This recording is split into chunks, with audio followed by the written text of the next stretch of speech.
Oke, jadi kita bahas di sini mulai dari apa penyebabnya, ya ciri-cirinya seperti apa. Jadi Sobat Sehat bisa melihat sendiri, oh kira-kira perut saya itu yang seperti yang buncitnya seperti apa ya kalau buncit.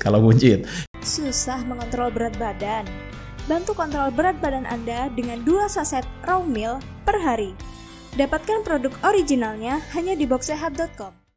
Tipe yang ketiga ya, kita bahas mengenai stress out belly. Stress out belly. Nah, ini sebetulnya mirip-mirip dengan yang hormonal belly. Ya, bedanya apa? Yang ini penyebabnya karena stres yang berlebihan. Jadi stres yang berlebihan ini hubungannya dengan hormon kortisol. Hormon kortisol memang dalam arti tidak meningkatkan insulin secara langsung, tapi dia meningkatkan insulin indirectly, secara tidak langsung. Karena apa? Karena kortisol itu meningkatkan produksi glukosa atau produksi gula dalam darah.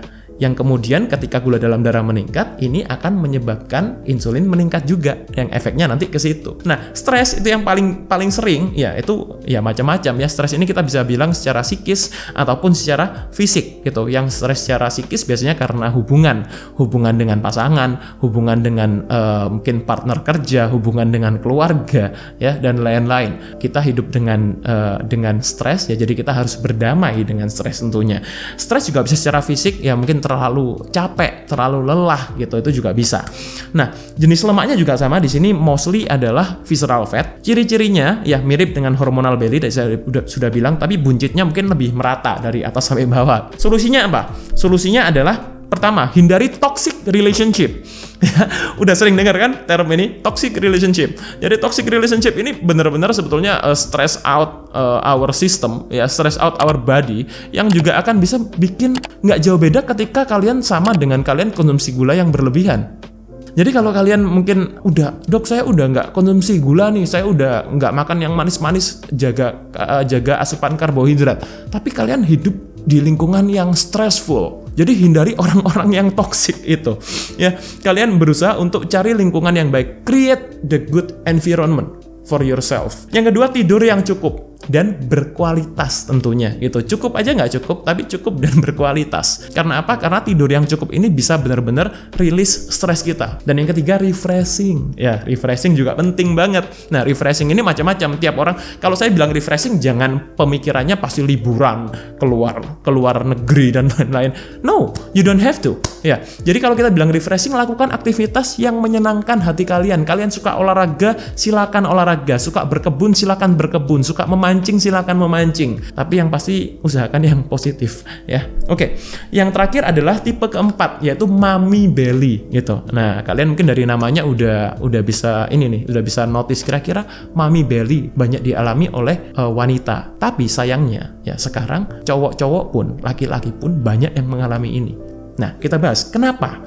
Penyebabnya adalah karena estrogen dominan. Karena tadi kalau kita bilang yang hormonal karena kebanyakan insulin gitu ya, mostly karena insulin.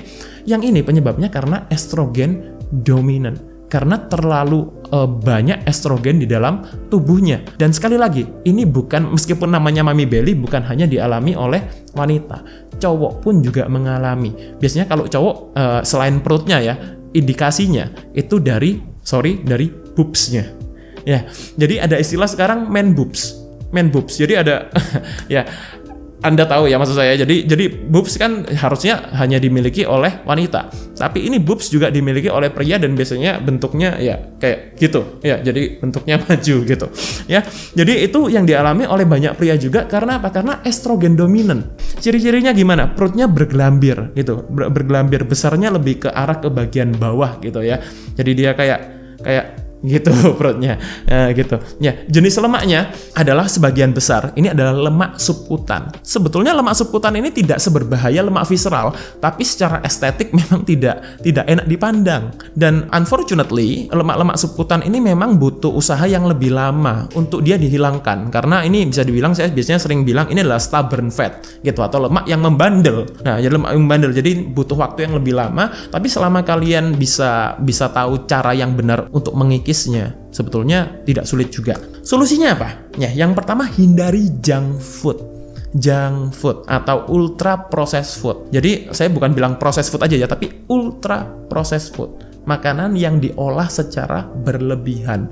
Karena apa? Karena makanan-makanan ini pada umumnya, saya bilang 99% ya, itu tinggi estrogen, mimicking estrogen gitu. Jadi dia makanan-makanan seperti ini dengan minyak yang kaya omega 6, kemudian dengan tambahan-tambahan bahan aditif dan lain-lain, itu dia membuat estrogen kita lebih banyak, lebih dominan di dalam tubuh. Jadi kurangi makanan-makanan yang junk food, ultra processed food. Yang kedua, kurangi produk GMO. Nah, GMO itu apa sih? GMO itu adalah genetically modified organism atau bahan-bahan yang dia dimodifikasi secara genetik.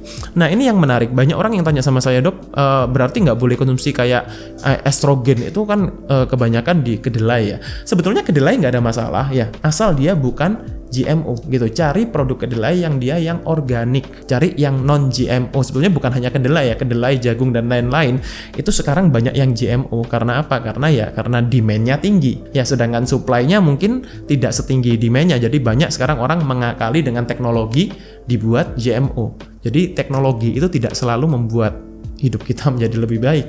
Di dunia kesehatan ya, terutama di dunia industri pangan, ini bisa menjadi suatu problem juga itu ya. Jadi kurangi produk-produk GMO, cari produk-produk yang organik, akan lebih baik.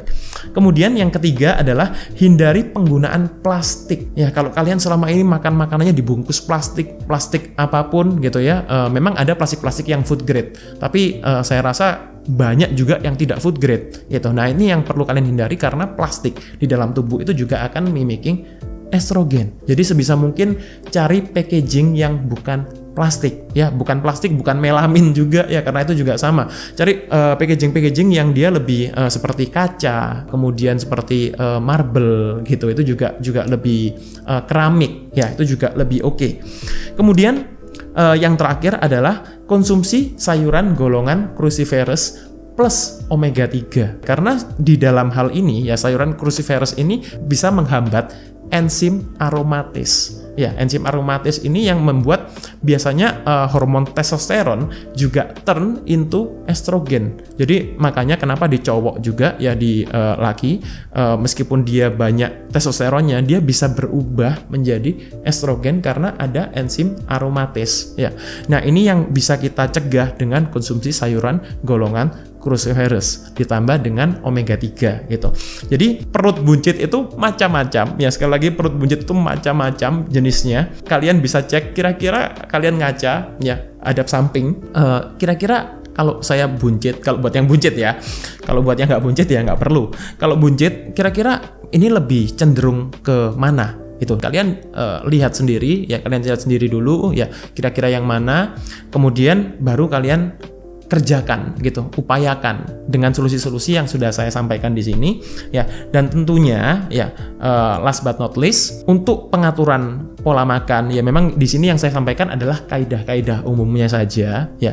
Tentunya untuk kebutuhan seperti tadi, kebutuhan karbohidratnya berapa, kebutuhan proteinnya berapa, kemudian kebutuhan sayuran cruciferousnya berapa, tentunya saya nggak bisa share di sini karena itu lebih personal. Itu dalam arti kebutuhan tiap orang berbeda-beda. Jadi perlu konsultasi dulu lebih lanjut ke dokter atau ke ahlinya supaya kalian bisa menentukan meal plan atau perencanaan makan yang tepat. Oke, mungkin sekian dulu dari saya. Untuk next videonya mungkin kalau ada yang mau dibahas mengenai perut buncit, masih belum puas, masih mau dibahas yang lain mengenai perut buncit atau dalam arti untuk fat loss dan lain-lain, boleh komen di bawah ini. Oke, semoga bermanfaat videonya. Stay fit and stay healthy. See you.